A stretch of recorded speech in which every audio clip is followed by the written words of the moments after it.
இப்படி இந்த ஓராண்டு முழுவதும் கலைஞரின் நினைவாக அரசின் திட்டங்களும் கட்சியின் சார்பில் கட்டப்படுகிற நினைவு சின்னங்களும் தமிழ்நாட்டில் திறந்து வைக்கப்படவிருக்கிறது.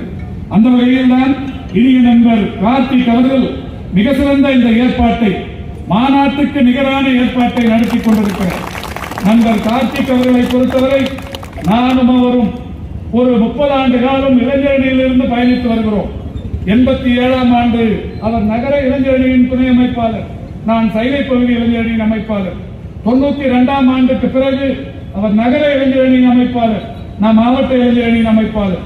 2006ஆம் ஆண்டு நான் சென்னை மாநகரின் மேயர், அவர் கோவை மாநகரின் துணை மேயர். கடந்த முறை அவரும் நானும் சட்டமன்ற உறுப்பினர்கள். இந்த முறை அவரை நீங்கள் சட்டமன்றத்திற்கு அனுப்பாமல் வஞ்சித்து விட்டீர்கள்.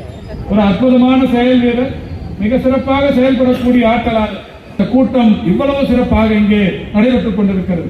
இவ்வளவு ஆயிரக்கணக்கான மகளிரை ஒரு சேர ஒரு இடத்தில் பார்த்தால் எங்களை போல் நான் நிறைய நிகழ்ச்சிகளில் கலந்து கொள்கிற வாய்ப்பை பெற்றிருக்கிறேன்.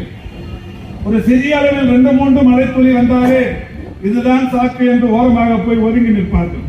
ஆனால் மழை ஓரளவுக்கு சிறிய அளவில் பெய்து கொண்டிருந்தாலும் இந்த கூட்டத்தில் ஒருவர் கூட அசையாமல், இந்த கூட்டத்தின் நோக்கம் சிதையாமல் மிக சிறப்பாக இன்றைக்கு நீங்கள் அமர்ந்திருப்பதற்கான காரணம் முத்தமிழறிஞர் கலைஞர்கள் மேல் நீங்கள் வைத்திருக்கிற அன்பும், முத்தமிழறிஞர் கலைஞர்கள் மேல் நீங்கள் வைத்திருக்கிற பற்றும். இனிய நண்பர் கார்த்திக் அழைத்திருக்கிறார், அவர் நடத்துகிற கூட்டம்.